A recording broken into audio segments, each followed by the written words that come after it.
Hello, एक bomb squad को bright world international school पे भेजो, क्लॉक टावर के पास, अभी क्विक। हम मंगल को छोड़कर कहीं नहीं जाएंगे। अरे मंगल जी नीचे आ जाइए। मंगल जी मैंने बॉम्ब स्क्वाड को बुला लिया, आप नीचे आ जाइए प्लीज। आप अपनी लाइफ खतरे में मत डालिए मंगल जी, प्लीज नीचे आ जाइए। माता रानी, कोई तो मंगल को बचाओ, कोई तो कुछ करो। हे माता रानी, जय माता दी। मंगल जी बॉम्ब स्क्वाड आ चुकी है, बस थोड़ी देर और। कि रेड वायर ट्रिगर से कनेक्टेड लग रहा है। नहीं, दोबारा चेक करो। अब अहमद, तुमको मेरी कसम, जाओ यहाँ से। नहीं मंगल, हम तुम्हारे बिना नहीं जाएंगे, कहीं नहीं जाएंगे। सेकेंडरी सर्किट भी हो सकता है, शायद ये ग्रीन वायर है। नहीं, उसे मत छूना, लगता है ये ब्लू वाला वायर है। शायद की गुंजाइश नहीं है। Cut the bloody wire, we don't have time. मत जाइए यहाँ से। मेरा हाथ छूट रहा है, इशारा जाओ बेटा। अब खतरे की कोई बात नहीं। जयराज जी, कुछ नहीं होगा। अरे कोई डॉक्टर को बुलाओ, एम्बुलेंस को बुलाओ, बुलाओ जल्दी कोई। जयराज जी, कुछ नहीं होगा आपको। अरे बुलाओ कोई डॉक्टर को, एम्बुलेंस बुलाओ जल्दी। जयराज जी आगे खोलिए। जयराज जी। हाँ, आप वापस कब आए और आप मंगल के रूम में क्या कर रहे हैं? मंगल, जयराज जी अब कैसे हैं? क्या कहा डॉक्टर ने? आईसीयू में है अम्मा। हम माता रानी से प्रार्थना करेंगे कि वो जल्द से जल्द ठीक हो जाए। और हाँ बेटा, अगर किसी भी चीज की जरूरत हो तो हमें बता देना, हम आ जाएंगे। ठीक है, चिंता मत करना, सब ठीक हो जाएगा। रखते हैं। अरे कभी कभी एक इंसान की लालच और नफरत इतनी बढ़ जाती है कि वो मासूम बच्चों तक की जान दांव पर लगा देते हैं। आज सौम्या ने भी कुछ ऐसा ही किया है। स्कूल के अंदर टीचर्स, पेरेंट्स और बच्चे बंधक बने बैठे हैं और हर गुजरता सेकंड उनकी ज़िंदगी के लिए खतरा बन चुका है। एपिसोड की शुरुआत होती है जब आदित्य और जयराज जानबूझकर बहस करना शुरू कर देते हैं। बाहर से ये सिर्फ एक झगड़ा लगता है, लेकिन असल में ये एक खतरनाक प्लान का हिस्सा होता है। कुसुम भी गायत्री के साथ बहस करके सौम्या का ध्यान भटकाने की कोशिश करती है, लेकिन सौम्या का गुस्सा 7वें आसमान पर होता है। वो हवा में गोली चलाकर सबको चुप कर देती है और हॉस्टेजेस को धमकी देती है कि अगर मंगल पैसे लेकर नहीं आई तो वो सबको मार देगी। 3 सेकंड का काउंटडाउन शुरू होता है और हर किसी की सांसें थम जाती है। तभी एंट्री होती है मंगल की। वो एक बड़ा ट्रॉली बैग लेकर आती है जो पैसों से भरा हुआ होता है।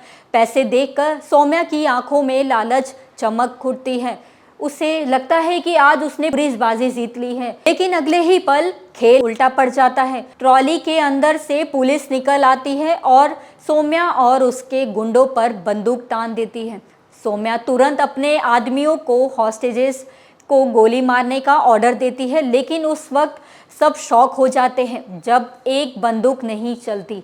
तब पता चलता है कि आदित्य, जयराज और सक्सेना परिवार ने बहस का ड्रामा करके छुपके से उनकी गन्स की मैगजीन निकाल दी थी। एक ही पल में सौम्या की पूरी ताकत खत्म हो जाती है। मंगल उसे कहती है कि उसके आदमी अब बेकार हो चुके हैं और उसे सरेंडर कर देना चाहिए। पुलिस सौम्या को अरेस्ट करने के लिए आगे बढ़ती है, लेकिन तब आदित्य सबके सामने एक और बड़ा सच लाता है। वो पुलिस को बताता है कि सौम्या सिर्फ हॉस्टेज टेकर नहीं बल्कि फेक करेंसी रैकेट की भी मास्टरमाइंड है।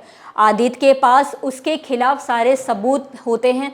ये सुनकर सौम्या के होश उड़ जाते हैं। वो उल्टा आदित्य पर इल्ज़ाम लगाती है और कहती है कि आदित्य भी उसके साथ ही इस रैकेट में शामिल था, लेकिन आदित्य सच बता देता है कि वो सिर्फ उसके खिलाफ सबूत जमा कर रहा था और उसका हर कदम एक मिशन का हिस्सा था। ये सुनते ही सौम्या को एहसास हो जाता है कि जिस इंसान पर भरोसा सबसे ज़्यादा किया था वही उसके खिलाफ सबसे बड़ा गवाह बन गया। गुस्से में पागल सौम्या पुलिस की पकड़ से निकल जाती है और सीधा ईशाना पर हमला करने दौड़ती है, लेकिन मंगल बीच में आ जाती है और ईशाना को बचा लेती है। इसके बाद दोनों के बीच जबरदस्त टक्कर शुरू हो जाते हैं। सौम्या मंगल को याद दिलाती है कि वो कभी उसे हरा नहीं पाई और आज भी नहीं हरा पाएगी, लेकिन इस बार मंगल अलग होती है। उसके अंदर सालों का गुस्सा और दर्द जमा होता है। आदित्य उसकी मदद करना चाहता है, लेकिन जयराज उसे रोक देता है और कहता है कि मंगल को आज अपना सारा दर्द बाहर निकालने दो। मंगल फिर सौम्या को उसके हर गुनाह की याद दिलाती है। वो कहती है कि सौम्या ने उसका घर तोड़ने की कोशिश की, उसके बच्चों को खतरे में डाला और उसकी पूरी जिंदगी बर्बाद करने की साजिश रची थी। लेकिन इतना सब करने के बाद भी सौम्या कुछ हासिल नहीं कर पाई। आज उसके पास ना परिवार है, ना अपने और ना ही कोई सहारा। आखिरकार मंगल उसे हराकर पुलिस के हवाले कर देती है। सबको लगता है कि कहानी खत्म हो गई, लेकिन तभी सौम्या एक ऐसी बात बोलती है जो सबके चेहरे का रंग उड़ा देती है। वो मंगल से कहती है कि ज़्यादा खुश मत हो, क्योंकि असली खेल अभी बाकी है। कुछ ही सेकंड्स में उसे समझ आ जाएगा कि वो हार चुकी है। ये कहकर सौम्या बार बार दीवार पर लगे बड़े क्लॉक की तरफ देखने लगती है। मंगल को तुरंत कुछ गलत होने का एहसास होता है।